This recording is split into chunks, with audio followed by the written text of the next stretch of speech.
دوستان عزیز، همراهان همیشگی پیک شادی، سلام بر شما و خیلی خیلی خوش آمدید به برنامه کامنت.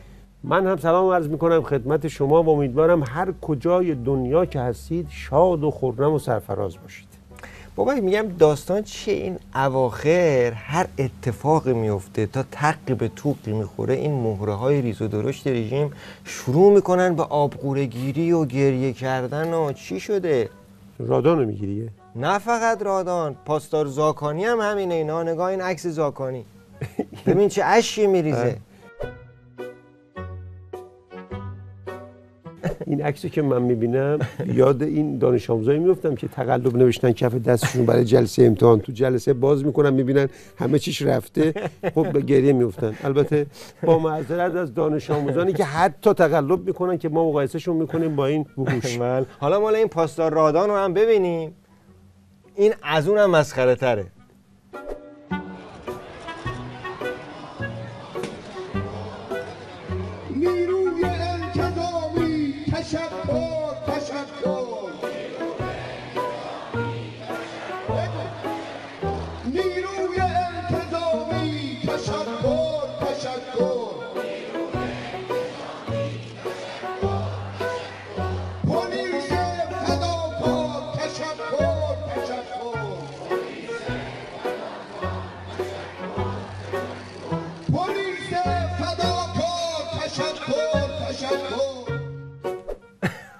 من فقط نمیدونم چرا اینقدر مصنوعی بازی میکنه. ببین من 2 تا کلیپ نشونت میدم از 2 تا از اساتید بازیگری، اینو باید ببینن یاد بگیرن بازیگریو. ببین شما.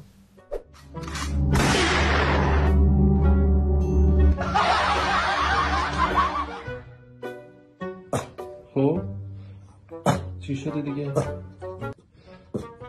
اینجوری میکردن. خب سایگاه بعد گفتن چه شمایی، بعد تو محل نمیدادی بهشون. خب بعد چی شد آخرش؟ بعد تو اونجا مؤدب نشستی. خب آشتی کردید یا نه؟ دیدی چقدر طبیعی بازی کردن؟ به نظر من اشکای پاسدار، 2 تا پاسدارن دیگه، پاسدارین زاکانی و رادان اصلا هم مصنوعی و غیر واقعی نیست. یعنی واقعی گریه میکنن. حالا بگو علتش چیه؟ اینا یک لحظه دارن به سرنوشت و آخر عاقبت خودشون بعد از سرنگونی این رژیم فکر میکنن که باید کیفری که در انتظارشونه یه لحظه اومده جلوی چششون، جفتشون به اشک و گریه افتادن. یعنی دارن به خاطر آخر عاقبتشون اشک میریزن و کم گریه میکنن. اشکای این پاسدار رادان یه دلیل دیگه هم داره، چون خرش بدجوری تو این به اصطلاح گشته ارشاد و طرح زور و کور و نور مونده. عظما اینو انداخت جلو، گفت برو پشتت میام که تنها نمونه. حالا ببین چطوری شده وضعیت، اینم کلیپش. خب این قضیه حجاب باید رعایت بکنن، همه باید رعایت کنن. بنده معتقدم در دولت، در قوه قضاییه، در بخش‌های مختلف در این زمینه مسئولیت وجود داره، بایستی مسئولیت‌های قانونی و شرعی خودشون عمل کنن. این خامنه‌ای که گفتش که برو تو نیروی انتظامی باید عمل کنه، منظورش این بود. حالا داستانش چیه؟ هر بار که این صحبت گشت ارشاد و اینا میشه، خامنه‌ای هی میگه همه باید بیان، اینم باید بیاد، قضایی هم باید بیاد، اونم باید بیاد. جریان چیه؟ چرا اینقدر اینو هی میگه؟ خب خودش جواب داده، چون همه نمیان، هی مجبوره بگه بیان. ببین این داستان که راه میفته همه از ترسشون جا خالی میدن. بعد خامنه‌ای مجبوره بگه همه بیان. نگاه کنم نمونه آخوند رجایی راجع به این طرح چی میگه. نیروی انتظامی از اون خواسته شد، تأکید شد که آقا شما بیا تو میدون. حالا اومده تو میدون، حالا میتونیم خودمون کنار بکشیم بگیم آقا کی بود من نبودم؟ نمیشه که. اینو اژه‌ای داره به رادان میگه ببین تو خودت جلویی، خودت باید کارو جمع کنی، ما هم نیستیم، الکی کی بود راه ننداز. حالا فهمیدی اشکای رادان برای چیه؟ ببین خامنه‌ای میگه تو قلاده منو باز کردی، انداختی جلو، الان خودم رفتم و خودم اونجا، هیچ کی نیست پشت. خودم هم بعد با خشم مردم که این فقط یه نمونهشه تو مترو.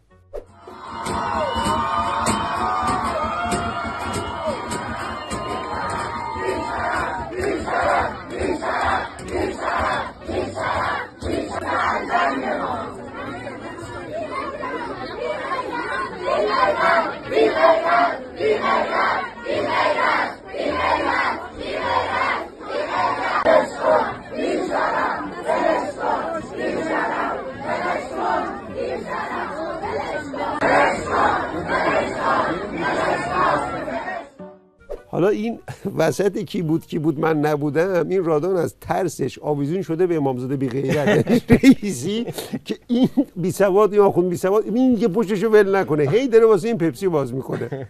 نگاه کن.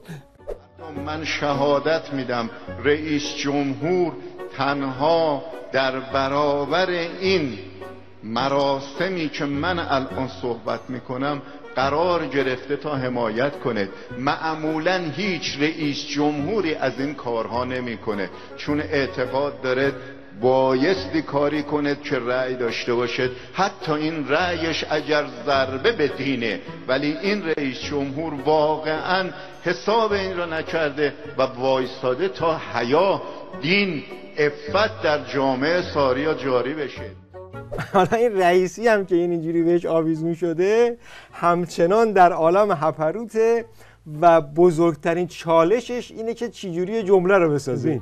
این رئیسی هیچ کار نمیخواد انجام بده. بعد از این 4 سال ریاست جمهوریش اگر زنده بود و رژیم یه جمله فارسی بگه تمام وعده‌هاش حل. همین دیگه هنوز گیر همین. الان ببین شما این جمله چیه، یعنی از کجا به کجا میرسه. در برنامه‌ریزی دولت ما گفتیم که هر سال باید 1 میلیون شغل ایجاد میشد.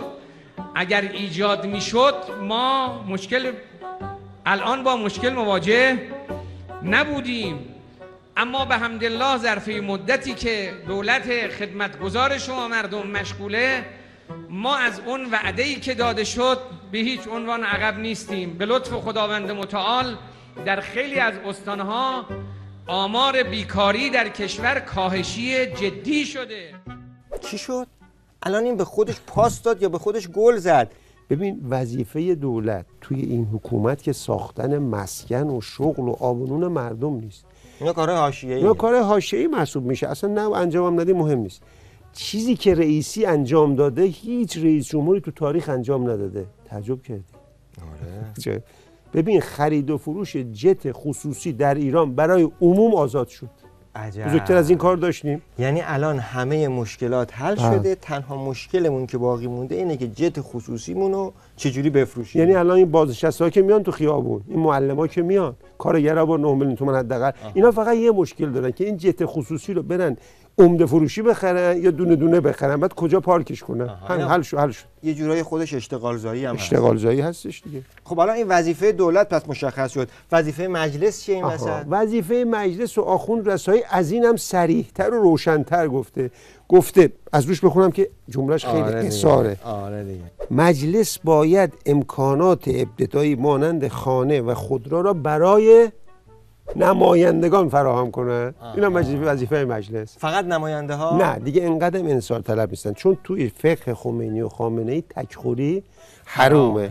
بفرمایید امسال از بودجه عمومی کشور 1000 میلیارد و 227 میلیون تومان صرف کمک به معیشت آخوندها کردن. تازه این فقط خرج معیشتشونه. بله این فقط خرج معیشتشونه، خرج خونه و آجیل و مسافرت و اسکی و نمیدونم بعضا کمرشون درد میگیره میرن اسپانیا و باغ ازگل بودجهش سواست. گفتی ازگل یاد اینا آخوند صدیقی افتادم. چه خبر از این آخوند صدیقی؟ الان تو تهران مثلا تاکسی سوارشی میگه ازگل نمیگه ازگل، میرم زمین صدیقی معروف تره. ببین عکس ها در این مورد خودشون سخن میگوین.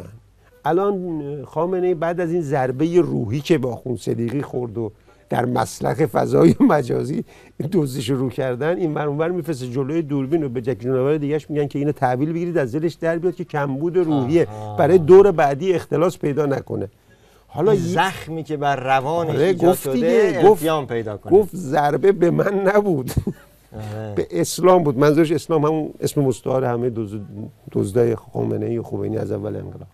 حالا تو این روبوسی‌ها یه دونش خیلی عمیق و گرمه. این وزیر ارشاد رئیسی چه صفت داره از دلش در میاره. آره داره یه جمله هم بهش داره میگه حاجی ناراحت نباش، امضاتم که ما یاد گرفتیم این دفعه که میخوایم جعل کنیم یه باغ کوچولوی 1000 میلیارد تومانی تو دروس به اسمت ثبت میکنیم، قصه نخور بعدی تو راه.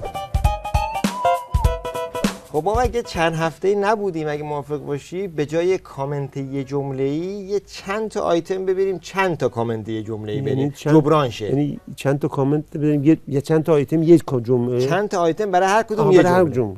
اولیو ببینیم.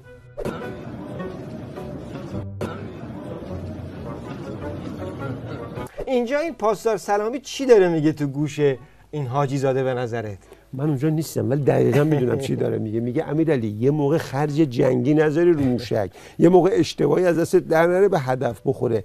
اگه میخوای خطای انسانی هم بکنی یه جوری بزن که نه سیخ بسوزه نه کباب.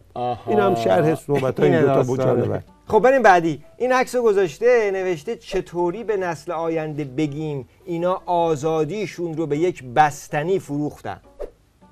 نه دیگه این سیاه‌نماییه. باید حقیقت. گفت چرا دیگه نگاه یه بستنی گرفت؟ نه دقت کن ببین اون گوشه عکس یه نفری هست 2 تا بستنی گرفته فروخته. ناکن با فعلش مشخصه. نباید اینقدرم ارزون نفروخته. ارزونم اون یکی یه ذره هزینه داده. هزینه داده بله. خب بریم بعدی. آقا این چیه؟ این صحنه چیه؟ ببین یاد این قندونایی میذارن تو تراس مورچه‌ها میرن از قندش بگیرن. این صحنه من یاد اون میندازه. راست میگی ها، تو فضای باز میذاری بعد میبینی از پایین شروع میکنه. حالا ادامه نداره، عکساش 3-4 تا مورچه هم پایین‌تر بودن. خیلی سمبولیک به تصویر کشید. بله.